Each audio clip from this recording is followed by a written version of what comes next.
Assalamualaikum warahmatullahi wabarakatuh. Alhamdulillahirrabbilalamin. Wassalatu wassalamu ala asrofil anbiya'i wal mursalin wa ala alihi wa sahbihi ajma'in.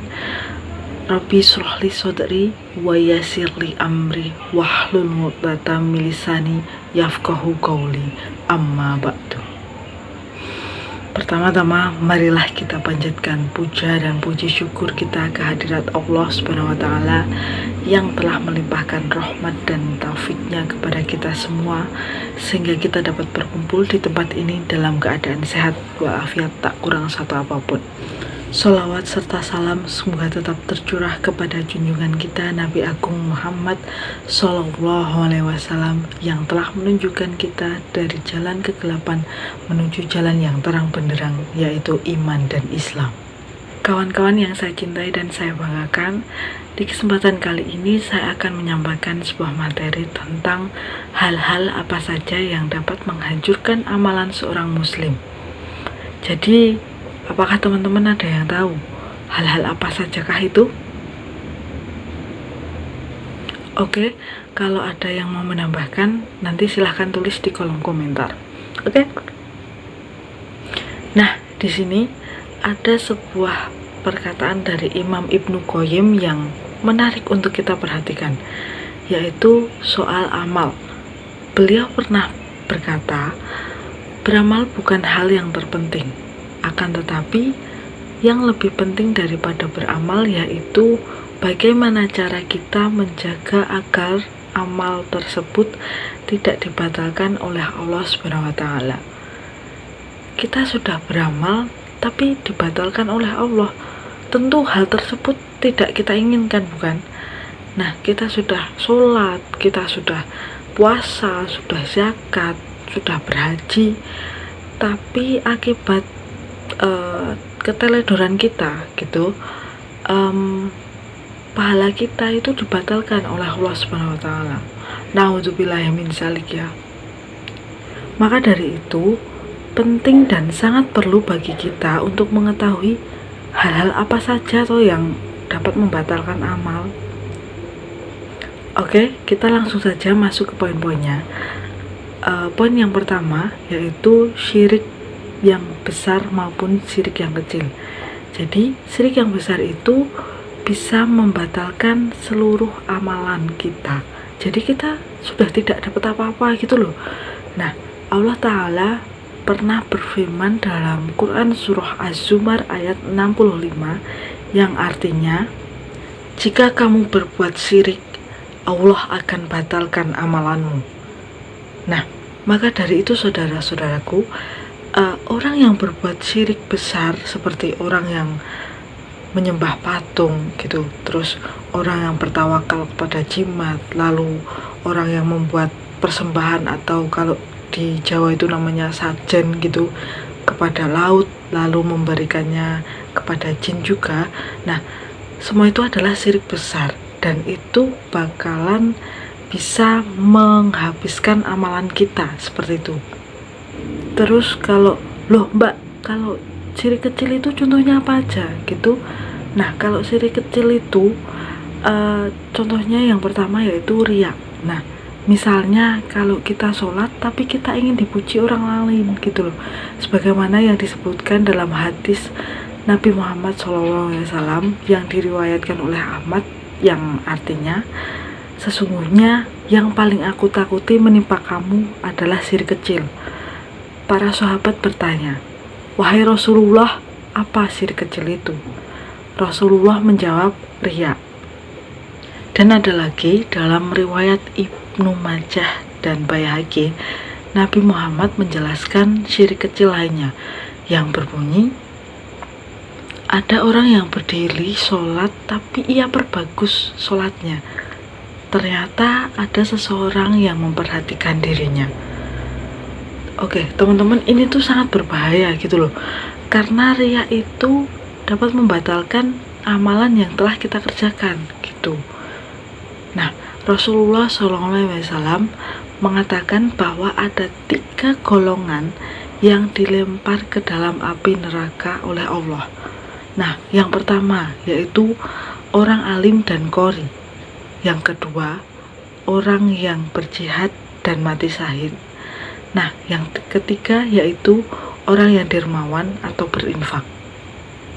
Nah, dipanggillah si alim dan si qori tersebut oleh Allah, lalu Allah bertanya, apa amalanmu? Nah, si alim dan qori itu berkata, aku dulu ya Allah, aku menuntut ilmu karena Engkau, dan aku membaca Al-Quran juga karena Engkau. Maka Allah berfirman, kamu dusta. Kamu dahulu menuntut ilmu hanya karena ingin disebut alim ulama. Kamu juga membaca Al-Quran hanya untuk disebut qori, dan kamu sudah mendapatkan sebutan itu. Lalu kemudian Allah menyeret mereka ke dalam api neraka. Bayangkan saudaraku. Maka itulah kita tuh harus benar-benar hati-hati gitu loh. Sebelum kita beramal, kita koreksi hati kita lebih dahulu gitu. Apakah kita benar-benar mengharapkan ridho Allah atau kita ingin dipuji oleh manusia? Seperti itu. Nah, ketika kita beramal juga, kita harus berusaha mengkoreksi lagi hati kita gitu. Kita sedang beramal, jangan sampai kemasukan ria. Sebab ketika kita sudah beramal lalu kemasukan ria dan kita biarkan, maka amalan-amalan kita itu tidak ada manfaatnya. Na'udzubillahi min dzalik. Nah, untuk syirik kecil yang berikutnya yaitu ujub. Kalau dalam bahasa Indonesianya itu bisa kita sebut berbangga atau bangga gitu loh. Nah, loh Mbak, kenapa ujub bisa masuk syirik kecil? Jadi kata Syekhul Islam, orang yang ujub atau bangga dengan amalannya itu seakan-akan dia menganggap amalannya itu hasil jerih payahnya sendiri, lalu dia mengungkit kebaikannya kepada Allah, padahal kalau bukan karena Allah, dia tidak akan bisa melakukan hal tersebut gitu. Nah, Ibnu Qayyim pernah mengatakan bahwa ujub dengan amal itu lebih buruk daripada ujub dengan harta maupun kedudukan. Nah, di sini kita memang harus benar-benar hati-hati, karena misal ya, kalau kita sudah banyak sholat tahajud, kita sudah banyak puasa sunnah, kita sudah banyak bersedekah, lalu kita merasa lebih baik daripada orang lain. Nah, ketika kita melihat teman kita yang memang dia jarang sholat sunnah, puasa sunnahnya juga jarang, lantas kita bandingkan dengan diri kita dan kita itu merasa lebih baik daripada dia, itu tidak boleh ya teman-teman. Hal ini itu memang berbahaya banget dan bisa membatalkan amalan kita seperti itu. Oke, penghancur amalan seorang muslim berikutnya yaitu mengharapkan dunia dari amal soleh. Loh Mbak, gimana maksudnya? Jadi misal seperti ini ya, misal ada orang yang sholat duha namun niat utamanya agar rezekinya diluaskan. Contoh lagi, ada orang yang sholat tahajud tapi ternyata niat utamanya agar kedudukannya bisa naik. Nah, satu lagi, ada orang yang bersedekah namun niat utamanya supaya diganti di dunia. Teman-teman, ini bisa membatalkan amal.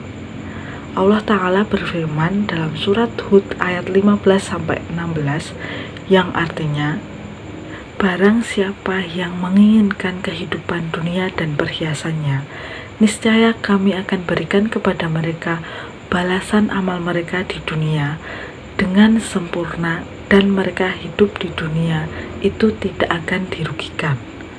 Itulah orang-orang yang tidak memperoleh di akhirat kecuali neraka, dan lenyaplah di akhirat itu apa yang telah mereka usahakan di dunia, dan sia-sialah apa yang telah mereka perjuangkan. Jadi jangan sampai niat utama kita itu mengharapkan dunia gitu loh. Kita bersedekah tapi niat utamanya ya ini supaya diganti di dunia lah. Terus kita sholat duha tapi niat utamanya kita itu agar rezekinya itu lancar dan kita beramal soleh tapi harapan kita itu hanya sebatas yang paling besar di hati kita itu adalah dunia, itu nggak boleh teman-teman. Itu memang benar-benar berbahaya sekali. Nah, Imam Sayuti mengatakan bahwa orang yang berhaji dengan dua niat, yaitu niat karena Allah dan niat karena bisnis, itu agar dilihat dulu mana yang paling dominan. Jadi kalau misal yang paling dominan itu karena Allah, maka dia akan mendapat pahala. Tapi kalau yang paling dominan itu karena dunia atau karena bisnis tadi, itu dia akan mendapat dosa gitu. Loh Mbak, kalau seimbang gimana? Kalau kata beliau, seimbang itu berguguran. Jadi tidak dapat dosa dan tidak dapat pahala gitu. Jadi tidak dapat apa-apa gitu loh. Mengerikan sekali teman-teman. Oke teman-teman, di antara perkara-perkara yang dapat membatalkan amalan kita selanjutnya yaitu melakukan dosa sendirian ketika tidak ada orang lain yang melihat gitu loh. Dimana kita ternyata takutnya kepada Allah kalau di depan orang saja, tapi kalau kita sedang sendirian gitu, kita tidak takut kepada Allah dan kita melakukan hal-hal yang dilarang Allah gitu.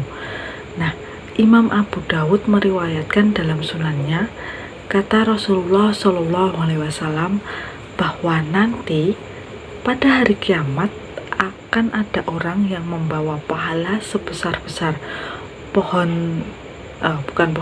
gunung Tihamah. Ternyata apa yang terjadi? Allah batalkan, hancur.